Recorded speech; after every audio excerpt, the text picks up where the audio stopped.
کے دن کی اچھل کود کرنے والی مچھلیوں کو پکڑنے کا نظام بنایا۔ اللہ کو یہ بات ناپسند ہو گئی۔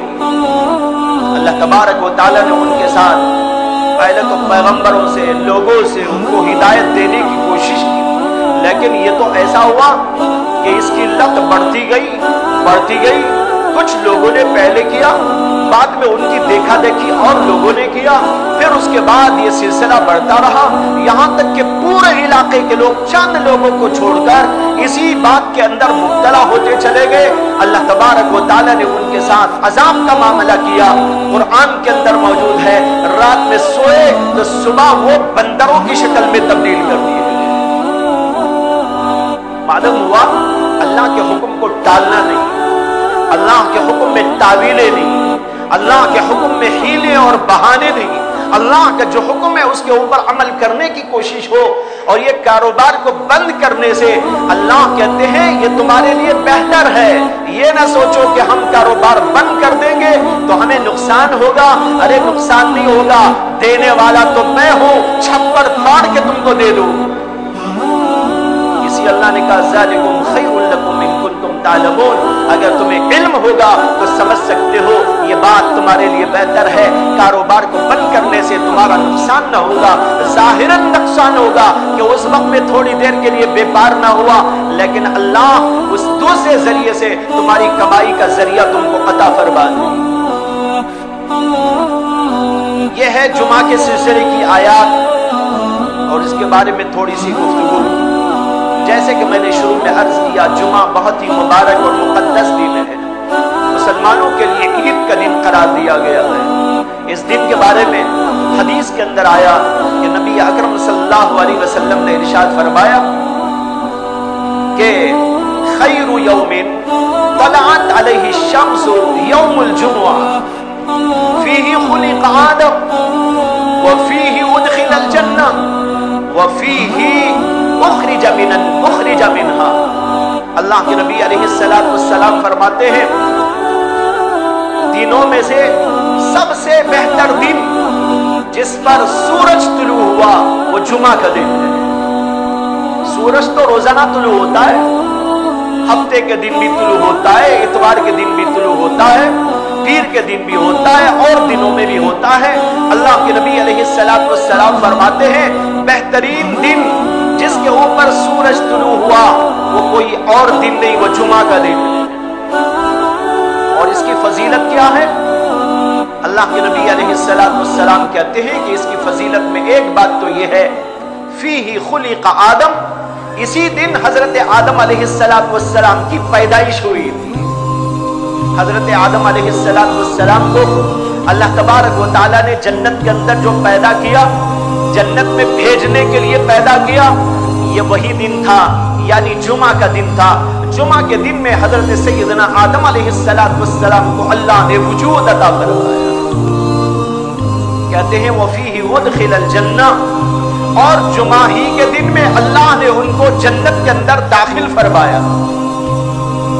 ایک تو ان کی پیدائش جمعہ کے دن، اور پھر جمعہ کے دن پیدا کر کے جمعہ ہی کے دن اللہ نے ان سے کہا کہ اب تم جنت میں داخل ہو جاؤ، تم بھی اور تمہاری بیوی، اور یہاں پر تم رہو اور سکونت اختیار کرو۔ یہ بھی جمعہ کے دن ہوا۔ اور کہتے ہیں وَفِيهِ أُخْرِجَ مِنْهَا، اور تیسری فضیلت اس کی یہ ہے کہ جمعہ ہی کے دن حضرت آدم علیہ السلام کو جو جنت سے نکالا گیا ہے۔ تین کام ہوئے جمعہ کے دن میں۔ آدم کی پیدائش جمعہ کے دن، آدم کا جنت کے اندر داخلہ جمعہ کے دن، آدم علیہ السلام کا جنت سے نکالا جانا وہ جمعہ کا دن۔ اس کے اوپر اشکال ہوتا ہے کہ پہلی دو باتیں تو سمجھ میں آتی ہیں کہ فضیلت کی بات، جمعہ کے دن کی ایک فضیلت یہ ہے کہ حضرت آدم علیہ السلام کو اللہ نے جمعہ میں پیدا فرمایا۔ بڑا مبارک دن ہے، بڑا مسعود دن ہے، اس لیے کہ آدم علیہ السلام ہم سب کے اور پورے انسانوں کے باپ ہیں۔ ان کی پیدائش اللہ نے جمعہ کے دن میں فرمائی۔ اس لیے وہ مبارک دن ہوا۔ اور دوسری فضیلت یہ کہ ان کو جنت کے اندر داخلہ دیا گیا۔ جنت میں جانا بھی ایک بہت بڑے کمال کی بات ہے اور فضیلت کی چیز ہے، اس لیے جمعہ کی فضیلتوں میں اس کو شمار کیا، یہ بھی سمجھ میں آ رہا ہے۔ لیکن یہ جو اللہ کے نبی نے فرمایا حضرت آدم کو جمعہ ہی کے دن میں اللہ نے جنت سے نکالا تھا، اس کے اندر جمعہ کی فضیلت کہاں ہے؟ جنت سے نکالا جانا تو کوئی فضیلت کا کام نہیں، جنت میں جانا تو فضیلت ہے، جنت سے نکالا جانا فضیلت نہیں ہے، بلکہ ان کے لیے تو پریشانی کا سبب ہے۔ پھر اللہ کے نبی نے جمعہ کی فضیلتوں میں اس کو کیوں گنوایا؟ ایک بہت بڑا اشکال ہے جو اس حدیث پر وارد ہوتا ہے۔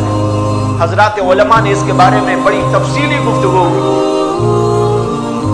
لیکن ان ساری بحثوں کا خلاصہ میں آپ کے سامنے ذکر کرتا ہوں۔ خلاصہ یہ ہے کہ جس طریقے پر آدم کی پیدائش یہ باعث فضیلت بات، اور جس طرح جنت کے اندر ان کا داخلہ یہ بھی باعث فضیلت بات، اسی طریقے پر حضرت آدم کا جنت سے نکالا جانا بھی ایک درجے میں فضیلت ہی کی بات ہے۔ فضیلت کیسے ہے؟ وہ فضیلت اس طریقے پر ہے کہ اگر حضرت آدم علیہ السلام جنت ہی میں رہ جاتے اور دنیا میں نہ آتے تو پھر دنیا کا وجود بھی نہ ہوتا، یہاں انسانوں کا رہنا بھی نہ ہوتا، کہ اتنی بڑی کائنات کا جو نظم اور ضبط اور یہاں کی چیزیں ہیں یہ ساری چیزیں بھی ناپید ہوتی۔ اور پھر یہ حضرت آدم علیہ السلام کو اللہ نے جنت سے نکال کر دنیا میں بھیج کر حضرت آدم اور حضرت آدم کی ذریت کو ترقی کے مواقع نصیب کر دیے تھے، اس لیے کہ اگر وہ دنیا میں نہ آتے تو آدم علیہ السلام بس جنت کی غذائیں کھاتے رہ جاتے، لیکن کوئی ان کے اندر ترقی نہ ہوتی۔ دنیا میں آئے تو دنیا میں ترقی کا سامان ہے، اس لیے کہ یہاں مصیبت ہے، یہاں پریشانیاں ہیں، یہاں پر تنگیاں ہیں۔ ان پریشانیوں میں اور تنگیوں میں اور ان مصیبتوں میں رہتے رہتے جب انسان صبر کرتا ہے اور اللہ کو راضی کرنے کی فکر کرتا ہے، اور یہاں پر گناہ کے اسباب بھی ہوتے ہیں، ان گناہ کے اسباب میں رہتے ہوئے کبھی اپنی آنکھوں کو بچاتا ہے اور اپنی شرمگاہ کی حفاظت کرتا ہے اور اپنی زبان کی حفاظت کرتا ہے اور اپنے آپ کو گناہوں سے بچانے کے لیے کوششیں اور محنتیں کرتا ہے، اس کے نتیجے میں انسان اللہ کے نزدیک فرشتوں سے اونچا ہو جاتا ہے۔ اگر آدم علیہ السلام جنت میں رہتے تو وہاں پر ان کا درجہ فرشتوں سے بڑھا نہ جاتا، لیکن اللہ کو بتانا تھا کہ میں جس مخلوق آدم کو پیدا کیا ہو وہ فرشتوں سے بھی آگے کی مخلوق ہے۔ اسی لیے جب آدم علیہ السلام کو اللہ نے پیدا کیا تو فرشتوں کو حکم دیا تھا اسجدوا لی آدم کے سامنے سجدہ کرو، یہ بتانے کے لیے یہ معمولی مخلوق نہیں ہے، یہ تمہارے سے بھی اونچی مخلوق ہے، یہ تمہارے سے بھی فضیلت معام مخلوق ہے، یہ تمہارے سے بھی تقدس معام مخلوق ہے، اس کے اندر وہ خصوصیات اور اس کے اندر وہ کمالات موجود ہیں جو تمہارے اندر موجود نہیں ہے۔ فرشتوں سے بڑھ کر اللہ نے آدم کو اور آدم کی ذریت کو بنایا ہے، لیکن ظاہر بات ہے کہ یہ بات سامنے ظاہر کرنے کے لیے دنیا میں آنا ضروری تھا۔ اگر دنیا میں وہ نہ آتے تو آدم علیہ السلام کے کمالات کھل کے سامنے نہ آتے، یہاں آئے ان کے کمالات کھل گئے، انسانوں کے کمالات کھل گئے۔ آج دنیا کے اندر جو رونق آپ کو نظر آتی ہے، دینی رونق اور دنیاوی رونق، یہ سب کا سب تو حضرت انسان کا طفیل ہے۔ اگر انسان نہ ہوتا اس کائنات کے اندر تو یہ کائنات ایسی کہاں ہوتی؟ کیا یہاں بسنے والے شیر، ہاتھی اور باغ اور ریچھ اور یہ کتے اور یہ بلیاں کیا دنیا کو ایسا بنا سکتے تھے؟ دیکھیے جنگلوں کو جا کر، جنگل کا شیر تو اس زمانے سے اب تک بھی ہے، لیکن جنگل کے شیر کو سوائے اپنے پیٹ بھرنے کے کسی اور چیز کی فکر نہیں۔ جنگل کا شیر یعنی جنگل کا راجا جس کو شیر کہتے ہیں وہ تو بس اپنا پیٹ بھرتا ہے، اس کے سوا اس کے سامنے کیا ہے؟ مجھے جنگل کو ایسا بنانا ہے، یہاں پر عالیشان عمارتیں بنانا ہے، یہاں پر مجھے کچھ کمپلیکس کھولنا ہے، یہاں پر مجھے عالیشان طریقے پر کچھ کام کرنا ہے اور ایسی تحریکیں چلانا ہے، یہاں کے سارے جانوروں کو کچھ تربیت دینا ہے۔ کیا کبھی شیروں نے ایسا کیا؟ ہاتھیوں نے ایسا کیا؟ باغوں نے ایسا کیا؟ ریچھوں نے ایسا کیا؟ کسی اور مخلوق نے ایسا کیا؟ یا ان کے اندر اس کی صلاحیت ہے؟ یہ صلاحیت تو اللہ نے انسان کو عطا کی۔ انسان دنیا میں آیا، دنیا کے نقشے کو بدل کے رکھ دیا ہے۔ یہ کمالات انسان کے اندر اللہ نے رکھے تھے۔ اگر آدم علیہ السلام جنت میں رہ جاتے تو یہاں پر نہ آنے کی وجہ سے یہ دنیا کا کاروبار نہ چل سکتا تھا۔ اللہ نے ان کو دنیا میں بھیج کر ان کے کمالات کو ظاہر کیا، ان کے کمالات کو روشن کیا، اس ساری دنیا کو انسانوں سے بھرا اور انسانوں کے کمالات کو یہاں سے وہاں تک پھیلا دیا۔ یہ سب کچھ دراصل انسانی کمالات ہے۔ جو جنت میں انسان رہ جاتا تو پھر ظاہر نہ ہو سکتے۔ اسی اب سوچئے کہ اللہ کے نبی علیہ السلام نے جو فرمایا بالکل ٹھیک ہی تو فرمایا۔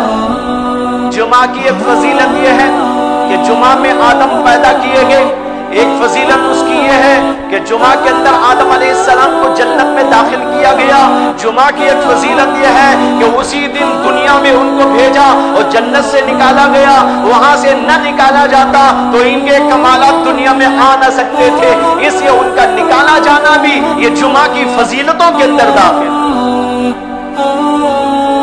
یہ ایک حدیث کی تشریح ہوئی۔ بعض حدیثوں کے اندر جمعہ کی فضیلتوں میں اللہ کے نبی علیہ السلام نے فرمایا فیہا سعد لا یوافقها عبد مسلم وهو يصلي وهو قائم يصلي يسأل الله تعالی شيئا الا اعطاه اياه۔ فرمایا کہ جمعہ کے دن ایک گھڑی ایسی آتی ہے کہ اس گھڑی میں جو مسلمان اللہ کے لیے کھڑے ہو کے نماز پڑھ رہا ہو اور وہ اللہ سے دعا مانگ رہا ہو کسی بھی چیز کا تو ضرور اللہ اس کو عطا کر دے۔ ایک گھڑی ایسی آتی ہے جمعہ میں، یہ جمعہ کی فضیلت کہ وہ گھڑی دعا کی قبولیت کی گھڑی ہوتی۔ اگر کوئی انسان اس گھڑی میں اللہ سے دعا مانگ لے گا، جو بھی مانگے گا قبول ہو جائے گا، لیکن اس گھڑی کو اللہ نے چھپا دیا۔ گھڑی تو آتی ہے صبح سے لے کر شام تک کسی وقت، لیکن وہ کون سے منٹ میں اور کون سے سیکنڈ میں آتی ہے یہ کسی کو خبر نہیں۔ اللہ نے اس کو چھپا دیا۔ کیوں چھپا دیا اللہ نے؟ اس لیے کہ جو چیز بڑی قیمتی ہوتی ہے اسے چھپا کے رکھا جاتا ہے۔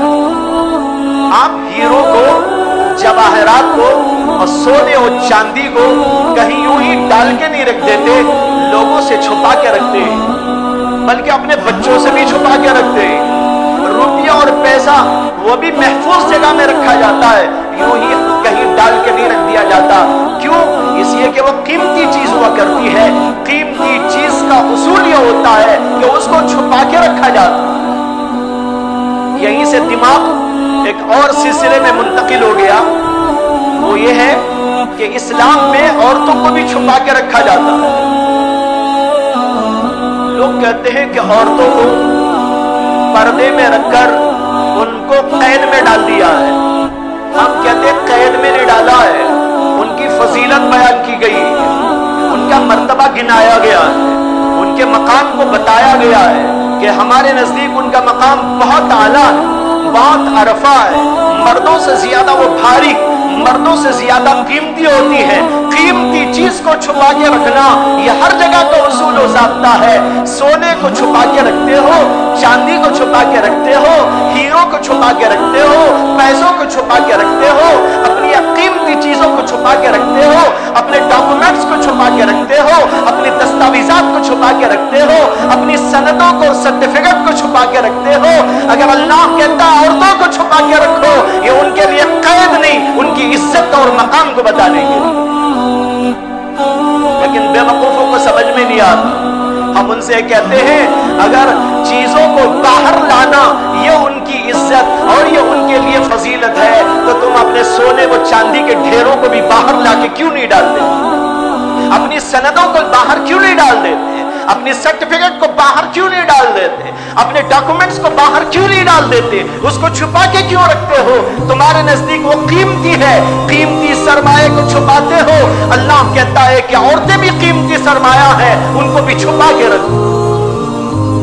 بہرحال بتا یہ رہا تھا یہ بہت ہی قیمتی چیز ہے، اللہ نے اس کو چھپا دیا تاکہ ایرا غیرہ نتو خیرہ اس پہ ہاتھ نہ ڈالے۔ اس کو استعمال کرے تو کوئی عقل مند استعمال کرے، کوئی صالح استعمال کرے، کوئی متقی استعمال کرے، کوئی بے ڈھنگا اس کو استعمال نہ کرے۔ مثال کے طور پر دعا قبول ہوتی ہے، اللہ نے بتایا، اللہ کے نبی نے بتایا۔ اگر یہ یوں ہی بتا دیا جاتا بھئی اتنے منٹ پہ اتنے سیکنڈ پہ دعا قبول ہوتی ہے، فاسق و فاجر اپنی فسق و فجور کی دعائیں کرتے، فحاش اپنی عریانی و بدکاری کے لیے دعا کرتا، زناکار اپنے زنا کے لیے دعا کرتا، چور اپنی چوری کے لیے دعا کرتا، ڈاکو اپنے ڈاکے کے لیے دعا کرتا، اے اللہ میں ڈاکہ ڈالوں تو مجھے کہیں اچھے سے اچھا مال عطا کر دے، اللہ تبارک و تعالیٰ قبول کر دے۔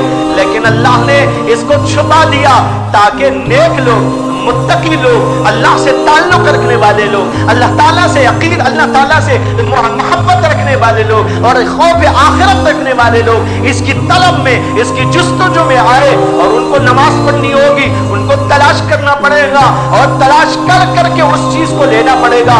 اس کے لیے ہر ایرا غیرہ نتھو خیرہ نہیں آئے گا، چور نہیں آئے گا، ڈاکو نہیں آئے گا، فاحش نہیں آئے گا، بدکار نہیں آئے گا، فاسق نہیں آئے گا، کافر نہیں آئے گا۔ آئے گا تو کون آئے گا؟ وہ آئے گا جسے نماز پڑھنی ہے، جسے ذکر کرنی ہے، جسے اللہ سے تعلق پیدا کرنا ہے، جسے اللہ سے لو لگانا ہے، وہ آئے گا، ڈھونڈے گا اور اس کو وہ چیز عطا کر دی جائے۔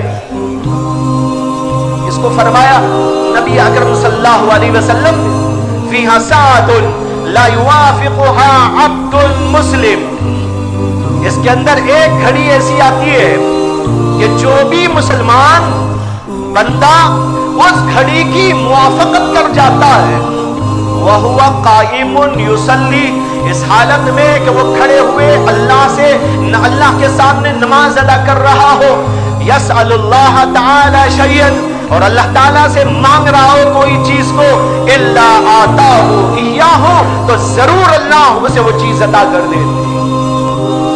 اب یہ تلاش کرنا پڑے گا کون سے وقت میں آتی ہے۔ صحابہ کرام میں اس میں دو رائے ملتی۔ ایک رائے اس سلسلے میں یہ ہے کہ یہ گھڑی جو آتی ہے جمعہ کی، یہ امام کے خطبے کے لیے آنے پر شروع ہوتی، اور جب امام نماز سے فراغت پاتا ہے اس درمیان میں کوئی وقت ہوتا ہے، خطبہ شروع ہونے سے لے کر نماز کے ختم تک، اس درمیان میں یہ کتنا وقت ہوتا ہے بھائی؟ زیادہ سے زیادہ 15-20 منٹ۔ یہ 15-20 منٹ کا جو وقت ہوتا ہے، اس کے درمیان ایک گھڑی ایسی آتی ہے کہ اس وقت میں جو آدمی دعا کرتا ہے وہ قبول ہو جاتا ہے۔ لیکن یہ دل میں دعا کرتے رہنا ہے۔ خطبے کے دوران کوئی آدمی بیٹھ جائے دعا کرنے کے لیے خطبہ چھوڑ کر، تو یہ جائز نہیں۔ اللہ نے یہاں بھی دیکھو قید لگا دی، یہاں ہاتھ اٹھا کے دعا نہیں مانگ سکتے، یہاں زبان چلا کے دعا نہیں مانگ سکتے، یہاں پر تمہیں دل میں اللہ کی طرف توجہ کرنی ہے۔ خطبہ بھی سنتے رہو، دل میں دعا کرتے رہو، معلوم نہیں کون سی گھڑی آئے اور تمہاری دعا قبول ہو جائے۔ اور بعض علماء نے کہا کہ جب دو خطبوں کے درمیان امام بیٹھتا ہے، اس بیٹھک کے درمیان میں وہ گھڑی آتی، اب تو بڑا اچھا موقع ہے، اس لیے کہ بہت کم سا وقفہ ہے، اس وقفے میں دعا کر لینا اور دل کے اندر اللہ کی طرف توجہ دے دینا، یہ بہت ہی جو ہے آسان بات ہے۔ اور بعض کہتے ہیں نماز تک وہ سلسلہ ہے، کسی وقت بھی آ سکتی ہے۔ ایک قول تو اس سلسلے میں یہ ہے، اور دوسرا قول جو بہت سے صحابہ، بہت سے علماء کا اختیار کرتا ہے، وہ یہ ہے کہ یہ گھڑی عصر سے لے کر مغرب تک آتی ہے۔ حضرت ابو ہریرہ